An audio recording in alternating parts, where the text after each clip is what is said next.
two aircraft. Two sets of crews and passengers who are all traveling somewhere for a purpose. Maybe they have plans to visit relatives or going on a work trip, or maybe this is just a regular day on the job. No matter what the circumstances are, these passengers and crew will all be soon forced to share something truly terrible. Stay tuned.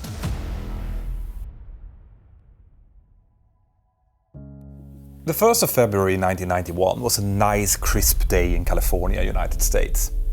The visibility was good with only some few high clouds, and the air traffic coming into Los Angeles International Airport was flowing smoothly.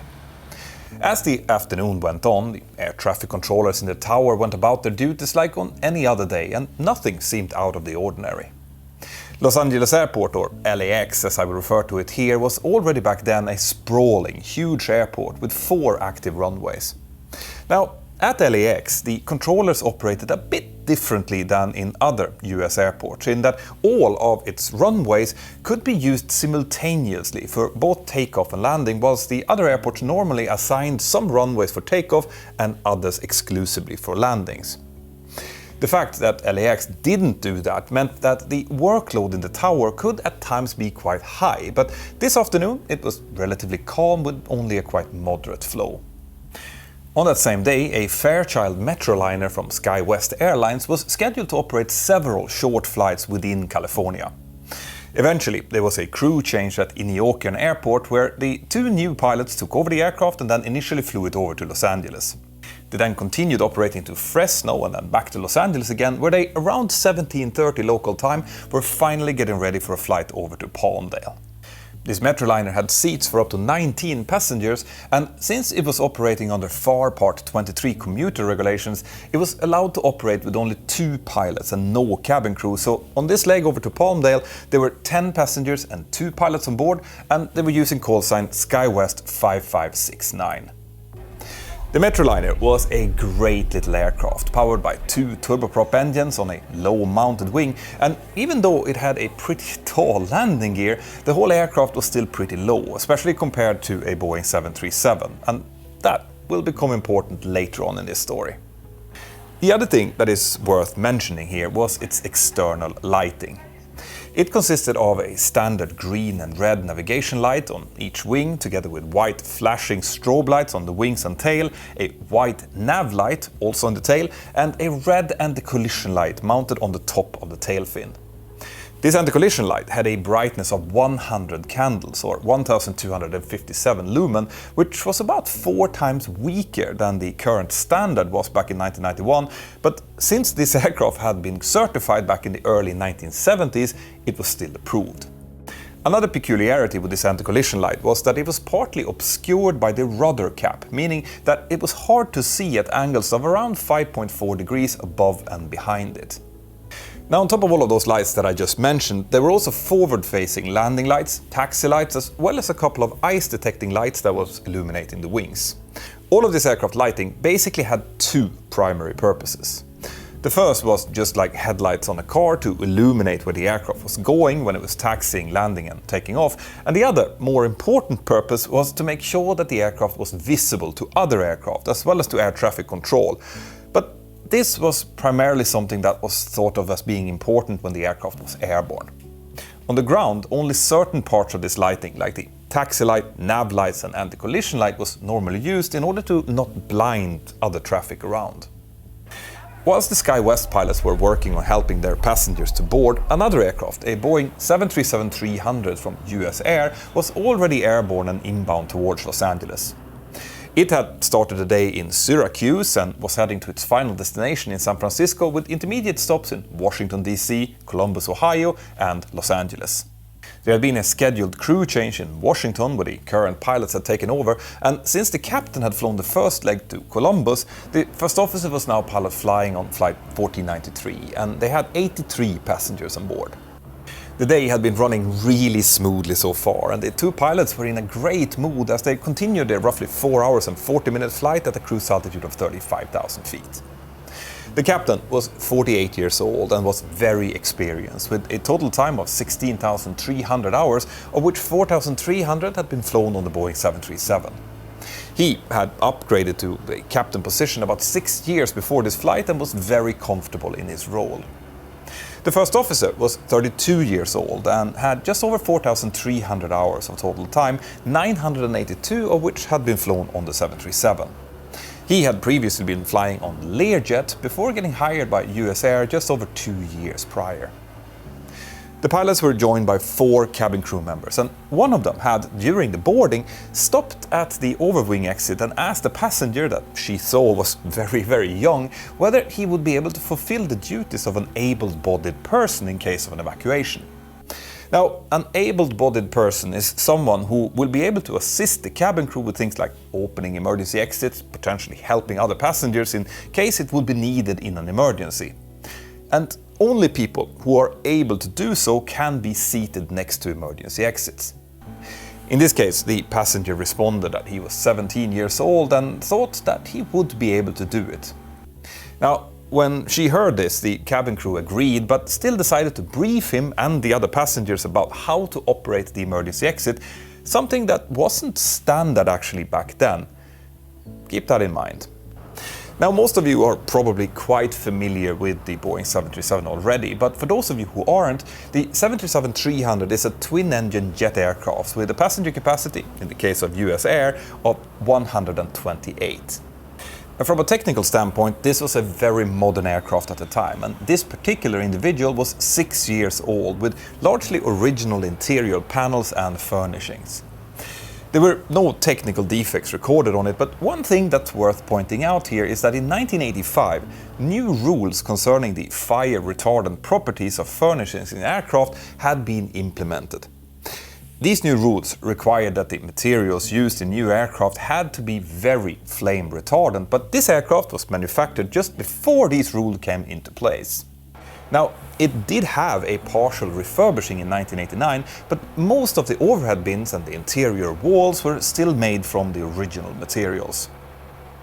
Another technical aspect of the 737 is where it's storing its flight crew oxygen cylinder. You see, in case of a rapid depressurization at high altitude, the passengers will be fed oxygen from masks which drops down from the overhead bins. I'm sure you've seen that.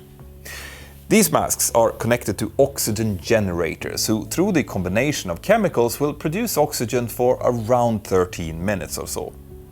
This is generally well enough to allow the pilots to perform an emergency descent down to 10,000 feet where the air is then fully breathable again.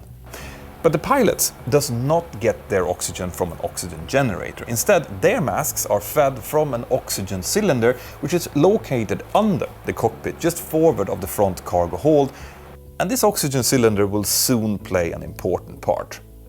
Anyway, around time 1740, the crew of US Air Flight 1493 received their first descent clearance down towards LAX, and the area controller told them that they were cleared for the Civet 2 arrival and descent profile. The captain read this back, and the first officer initiated the descent, whilst also verifying that this was the arrival route that they had already briefed and prepared for. The sun had just set beneath the ocean in the west, and it must have been a beautiful sight as the pilots were now descending into the darkness below them. The aircraft was cleared to descend in steps down towards Los Angeles, and they were also told that they could expect runway 24 right or left for landing, but that they would be advised later on which one of those runways it would actually be. The pilots continued following normal procedures, including advising the cabin crew when they were about 15 minutes away from the airport, and that prompted the cabin crew to secure the cabin. Everything was working just like clockwork. At time 17:57 and 28 seconds, the LAX Terminal Radar Approach Controller, TRACON, instructed Flight 1493 to intercept the localizer for runway 24 right and then continue the descent down to 10,000 feet. About 1.5 minutes later, the same controller then also asked the pilots if they had the airport in sight. Both pilots started peering out through the cockpit windows into the now dark evening and could just about make out the lights of the airport in the distance, as they were about 25 miles away at this point. The captain answered affirm, which prompted the controller to then clear them for a visual approach for runway 24 left. And he also told them to descend to cross an RNAV point called DNA at a minimum of 8,000 feet. When he heard this, the first officer disconnected the autopilot and then started visually transitioning over towards the center line for runway 24 left. The captain read back the clearance, but since they had been following the ILS localizer for runway 24 right up until this point, the first officer asked him to please confirm that the clearance actually was for runway 24 left and not right, which the captain then also did. The controller confirmed that they had heard right the first time, and the weather was absolutely great, so I'm sure that the first officer was really enjoying some hand flying here.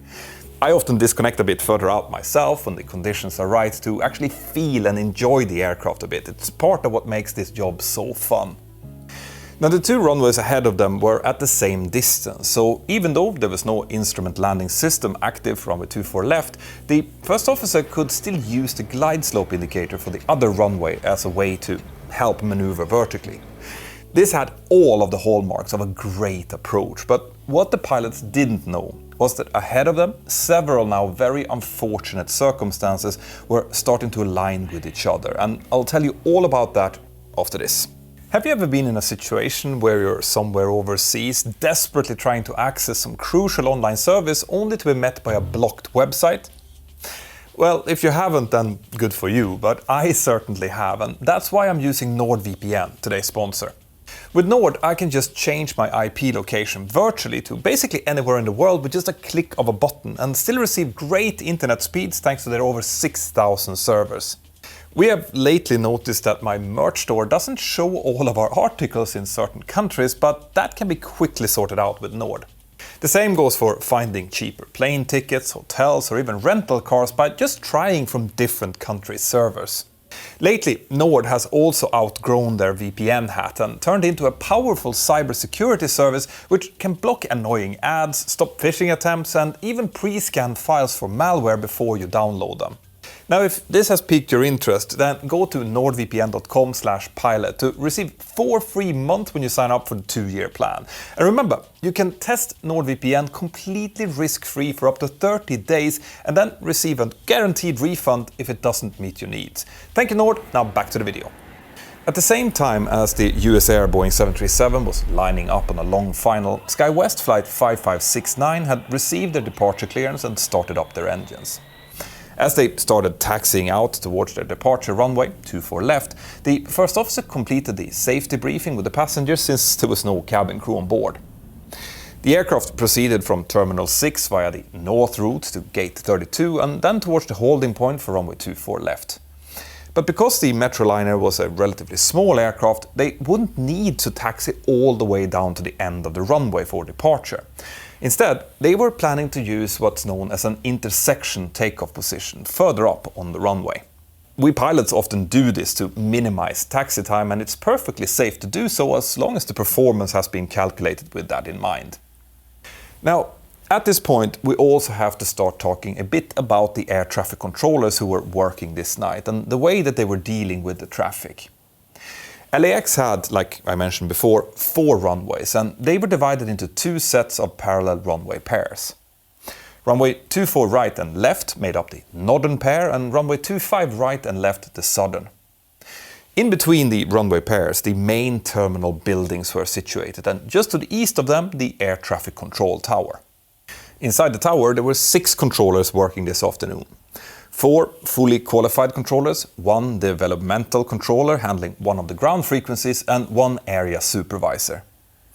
Now, when several air traffic controllers work together, they have to do so using some kind of organized system, and the way things were done back then, and mostly even today, is by the use of something known as flight progress strips. These strips are filled up with information about a particular flight and is then passed from one controller to the next when they hand over the aircraft between them. That way, the controller in charge of the aircraft knows that he or she have the responsibility for it, what clearance it has already received, and approximately in what sequence that aircraft is in relation to other traffic. Normally, those strips would then follow the same sequence as the handovers do, so from the clearance delivery to ground and then onto the tower controller who would be handling the takeoff. But at LAX, they had decided to change this slightly so that the strips would go from the clearance delivery controller directly to the tower controller in order to reduce some workload for the ground controllers. This meant that an aircraft could, at any time during taxi, get directly into contact with the tower and request, for example, an intersection takeoff. Now, this was very convenient for the crew of the aircraft, but it put a lot more workload on the tower controllers, who now had to, on top of separating landing and departing traffic, also sometimes look up and try to localize traffic on the airport in order to answer their requests. Now, the work of the controllers were done mostly visually, but they were also supposed to have some electronic aids at their disposal. One of those systems was called the Airport Surface Detection System, or ASDE, and was essentially a surface radar built to detect principal features of the airport, including aircraft and vehicles, and then present them on a radar screen for the controller. But this was a very crude system and prone to malfunctions, especially when used for longer periods of time, and on this particular afternoon it was not working. Another, more advanced and reliable system had been requested to replace it, but for some reason its implementation kept getting delayed, and that meant that on this afternoon there was no surface radar system available to help the active controller. Another factor that will play a role in this accident was the placement of the tower in relation to the northern runways. Since the tower was situated quite close to the runway 24 ends, the controller could see the beginning of the aircraft takeoff rolls perfectly, but as the aircraft started rolling further down the runway, 4 sets of ramp lights had been built to light up the ramp next to Terminal 2. These lights were constructed so high up and in such an angle that during the time of darkness, their glare would restrict the controller's view of the intersection 45 and 47 to runway 24 left. Now, this had been brought to the attention of someone who, according to verbal report, had apparently changed the angle of those lights. But even though this issue had been reported as solved, the glare was still there on the evening of February 1st. And then we get to the controller herself. The tower controller in charge on this evening had only been working in her position as a full performance level controller for about 2.5 months. About 1 month after her initial certification, she had undergone an assessment by her supervisor at the time as she was working in the tower, and this assessment was made in an effort to find weaknesses that could be used for further training events under something known as the Technical Appraisal Program, or TAP, and it was therefore not a pass or fail event. In the assessment, her supervisor identified a few key weaknesses in her performance, and those included a loss of awareness of aircraft separation, the misidentification of an aircraft by the use of an incorrect call sign, the failure to complete 2 required coordinations with other controllers, and a failure to issue a required advisory to an aircraft.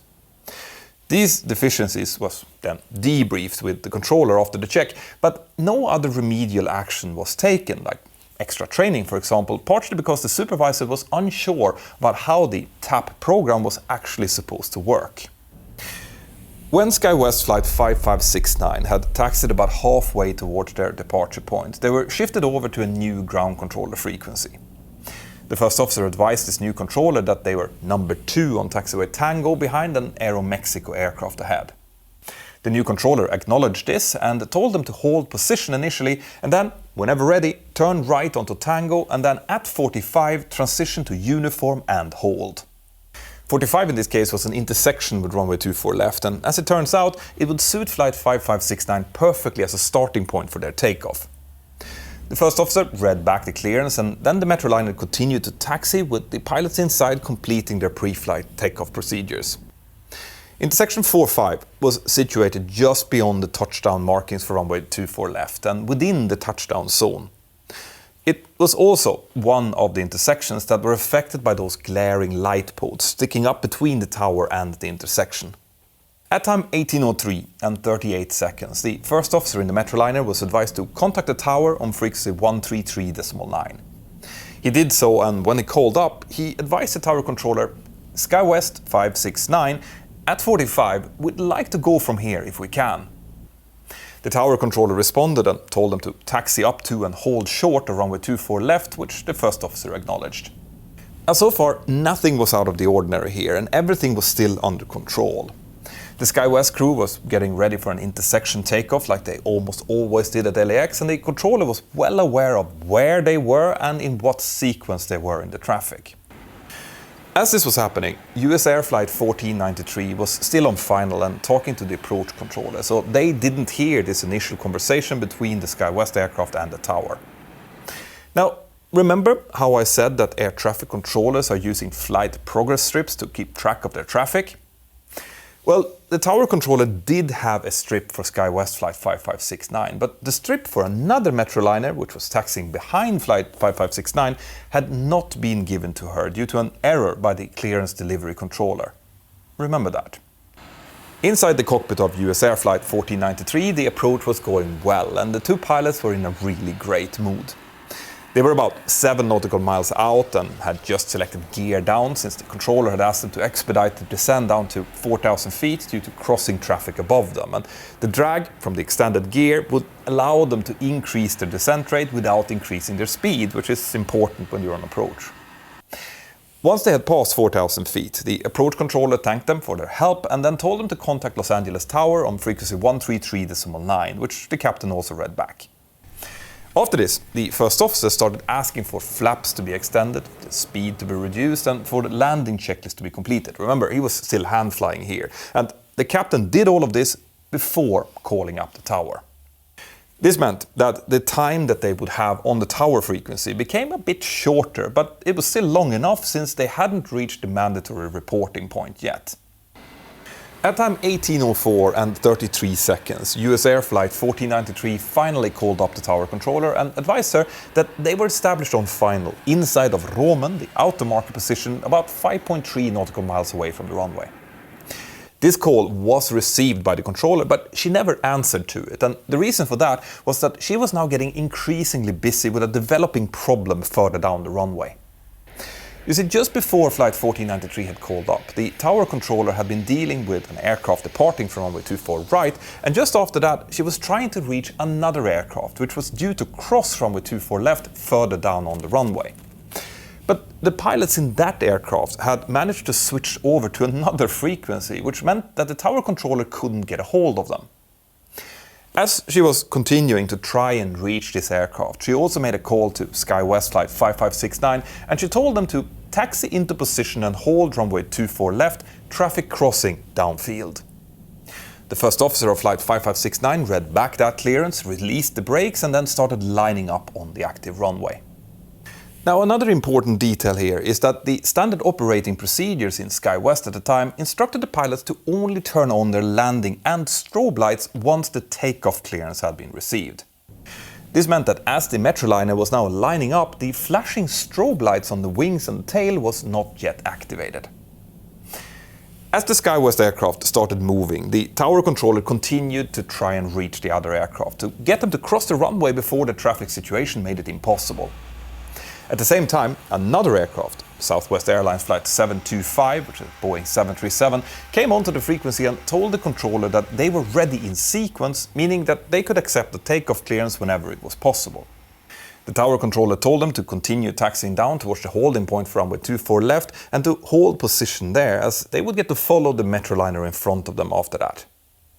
Now, what this exchange actually meant was that at this point the controller's situational awareness was still intact.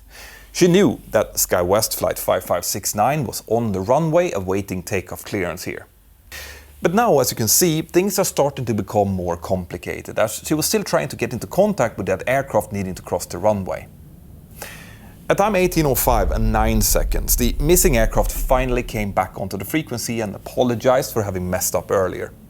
The tower controller told them that it was okay, and then she finally issued the clearance for them to cross the runway and to contact the ground controller when they were clear of the runway. The pilots read this back and then apologized again, to which the controller just repeated the same clearance, but with an incorrect call sign this time. A call sign that she had actually dealt with about 5 minutes earlier, and this could possibly have been an indication of her stress levels starting to rise. Remember, she still had one aircraft on the runway and another one on final, which was just getting closer and closer. Now, since the captain of Flight 1493 never got a response to his first call, he tried again at 18:05 and 29 seconds. But also this time, there was no response from the tower, who was now busy telling a departure aircraft to change their frequency. And just around here somewhere, something must have started to happen to the tower controller. Somewhere during the conversation with the crossing aircraft, the departing traffic and the US air flight on final, she must have forgotten about the Skywest aircraft that was still waiting on the runway. She now asked the Southwest 737 to confirm that they were holding short of the runway, and when they did so, she cleared US Air Flight 1493 to land on runway 24 left. Now you might ask, how could she forget about an aircraft like this? Didn't she have a flight progress strip in front of her that was supposed to remind her? Well, the answer to that is yes, but unfortunately the other Metroliner that I mentioned before, with call sign Westwing 5072, had now appeared on the frequency, and they did not have a strip, since the clearance delivery controller had forgotten to transfer that strip to her. This fact just further increased the workload, as she now had to start looking for that strip in the middle of everything else, and in that confusion, and with the number of strips in front of her matching with the only 2 aircraft that she could see, not the 3 that she actually had, because remember, that 3rd aircraft on the runway might still have been hidden behind those glaring lights, the error simply slipped through the crack, and there was no one there to notice it and no warning system available to notify her. Now, if air traffic control fails, the remaining safety barrier then becomes the pilots. This means that the 4 pilots involved in the situation, plus maybe others on the frequency, were now realistically the only ones that could stop this impending disaster. The pilots inside the Metroliner on the runway should have heard the tower clear the 737 behind them to land. Believe me, when you're standing on an active runway, you're really putting all your attention on that frequency, just awaiting your takeoff clearance. But there is of course a possibility that they were busy maybe completing the last part of their checklist or discussing something else. We would have known this if we had the cockpit voice recording from them, but unfortunately this category of aircraft had not yet been mandated to carry a cockpit voice recorder at that time. There was a rule being implemented in October that same year, forcing the implementation of CVRs, and in a really cruel twist of fate, Skywest had actually asked the FAA to allow them to install voice recorders early. When they did so, they had also asked the FAA to get an exception from the rule of being grounded if a CVR didn't work, up until the official implementation date of course, but the FAA had just said no to that. If they installed those devices early, they would also need to work for the aircraft to be airworthy, and obviously the airline didn't want to take that extra risk. This, in my view, is red tape at its absolute worst. Anyway, that's why we won't know for sure why the pilots in the Metroliner didn't speak up when they heard the landing clearance of the aircraft behind them. But what about the pilots inside of the Boeing on final? Well, after they had received their landing clearance, the captains switched on their landing lights and made sure that the landing checklist was complete. They were completely stabilized as they passed 1,000 feet, and when they did so, the captain only made some remarks about how it was all looking real good. There were no discussions in the cockpit about any potential traffic conflicts.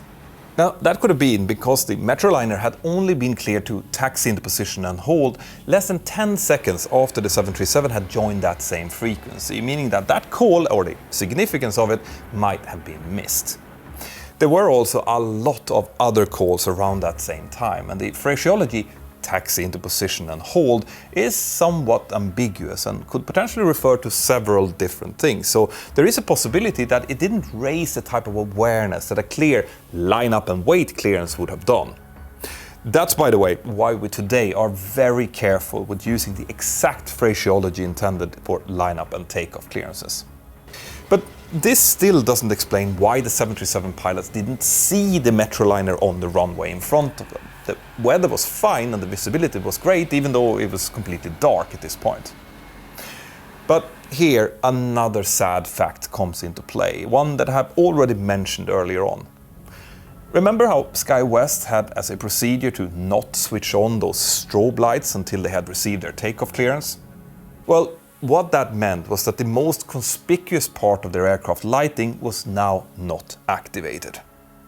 The aircraft would still have been reasonably easy to see when it was taxiing onto the runway and then lining up, but once it was standing still on the centerline, its white position lights would have blended in perfectly with the runway's centerline lights, and on top of that, remember what I told you about the red anti-collision light on top of the tail? Yeah. That one would have been easy to see during normal circumstances, but it was unfortunately partly hidden by the rudder cap behind and above it, just where the approaching 737 was now closing in. And since the runway edge lights, centerline and approach lights would have been much brighter than the non-illuminated aircraft fuselage, it would also have essentially been hidden. And all of these circumstances meant that the Metroliner was now effectively invisible as it was standing on the centerline bang in the middle of the touchdown zone. If it would have just lined up about 3 feet left or right of the centerline, it would have likely been another story, as the lights would have then been misaligned and much easier to see. Once the 737 passed 500 feet, the captain called out, "Up, you're coming out of 500 feet, bog plus 12, sink is 700. The first officer checked to that, and then he made sure that the landing lights were on and then started mentally preparing for the landing. He saw in the corner of his eye that another aircraft was taxiing towards them on taxiway uniform, but everything else looked perfectly fine. Now, we pilots normally aim for a point on the runway just before where we intend to touch down. So in this case, since it was dark outside, this would have likely been just in front of the main touchdown zone lights. Now we tend to use the poppy lights for initial vertical guidance, but as we get lower, more and more of our focus is instead directed towards that runway itself, making sure that the touchdown point is not moving up or down in the windows. This means that anything beyond that, especially if it's not supposed to be there and hard to see, would be very hard to notice by the pilot flying, and the pilot monitoring, which was the captain in this case, might have just been monitoring the instruments and therefore not have seen it. The threshold was passed at 50 feet with 130 knots, and the flare was then started at around 30 feet. The main landing gear touched down at the 1500 feet mark on the centerline, exactly where it should be, and the first officer then gently started de-rotating the nose to land the nose wheel, while simultaneously also selecting reverse thrust. But as he was doing this, his eyes suddenly caught a glimpse of a red light just in front of him, and almost immediately the whole Metroliner appeared in view with the glare of his landing lights reflected in its propellers. The first officer immediately applied max braking, but it was clearly too late, and there was no time to make any evasive maneuvering at all. The time has simply run out.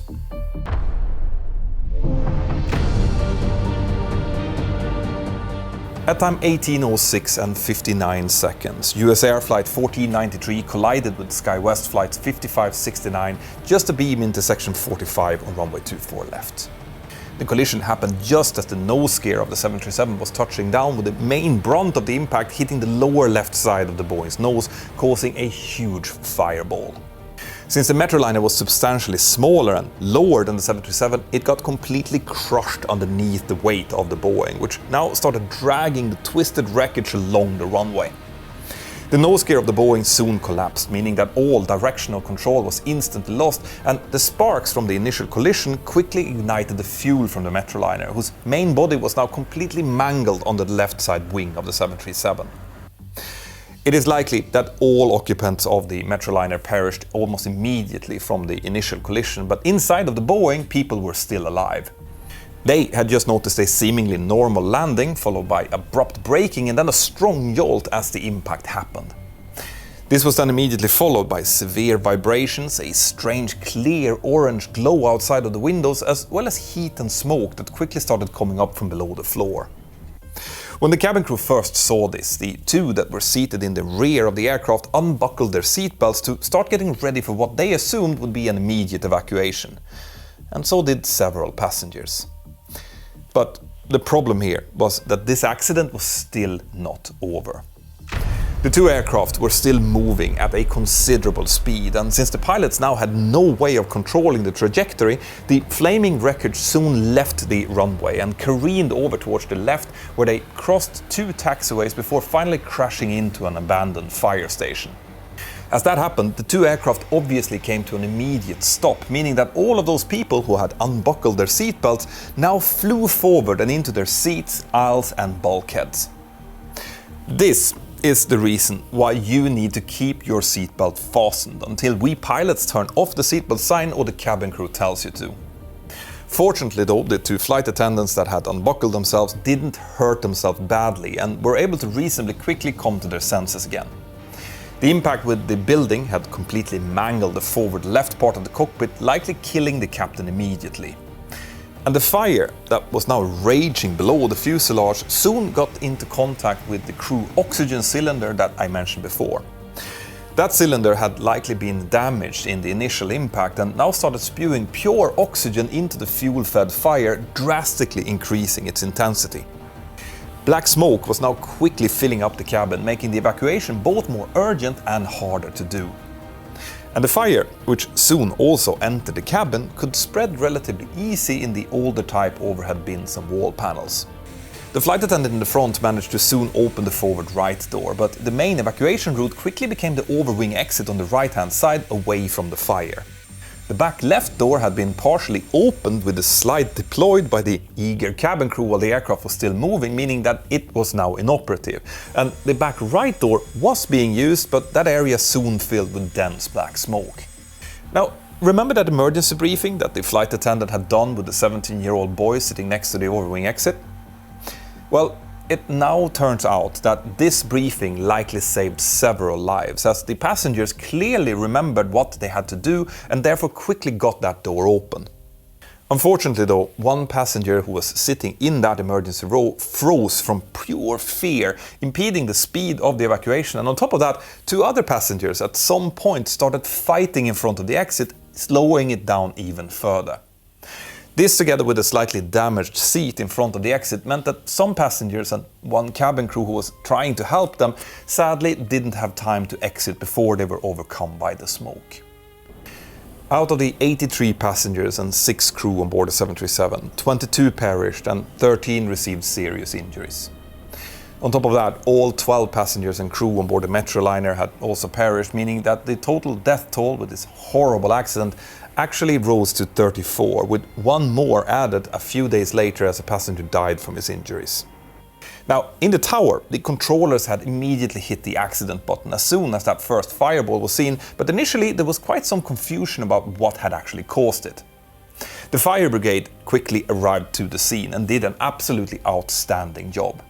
They helped with the evacuation, of course, and one of them actually climbed into the right-hand cockpit window and managed to pull out the first officer and thereby saving his life. Another firefighter found a propeller inside of the right-hand engine of the 737 and called this into the tower, as they initially hadn't been made aware that there were 2 aircraft involved in this accident. This information then finally made it clear to everyone what had happened, and Skywest flight 5569 was quickly identified as the aircraft that had likely been hit. When the investigation started, it showed that the accident was caused by a failure of air traffic control management at LAX to implement proper procedures to provide redundancy in case an individual controller would make a mistake. Specifically, the local decision to allow that flight progress strips to bypass the ground controller was deemed as highly inappropriate. This, together with some other deficient procedures, had then ultimately led to the tower controller losing her situational awareness and issuing that fatal landing clearance, which ultimately caused the crash. The recommendations that came out of this horrible accident focused on improving ATC procedures, specifically around intersection takeoffs, and reinforcing the need for clear and unambiguous phraseology, as well as for pilots to actively monitor the ATC frequency for potential threats. This also clearly showed the need for the implementation of crew resource management (CRM) courses, which would cover things like communication and threat awareness, both of which were involved in this case.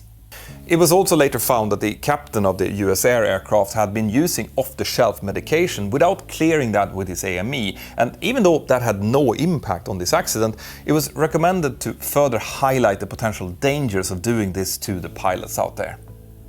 Now, one procedure that also came directly from this accident, which we all are using today, is to switch on the strobe lights whenever we enter a runway, no matter if it's active or not, and to also consider lining up slightly off the center line to make the aircraft more visible for traffic around. Now, of course, there were several other recommendations made in this final report as well, and all of them you can read if you click on the link here below to my website, mentorpilot.com. There you can also find aviation news and links to my sponsors. Check out these videos next, and if you want to help me to produce these videos, consider sending a super thanks using the $ button below, or maybe buying some merch, or you can join my inner circle of Patreons. There's a link here on the screen or in the description below to do that. Have an absolutely fantastic day, and I'll see you next time. Bye-bye.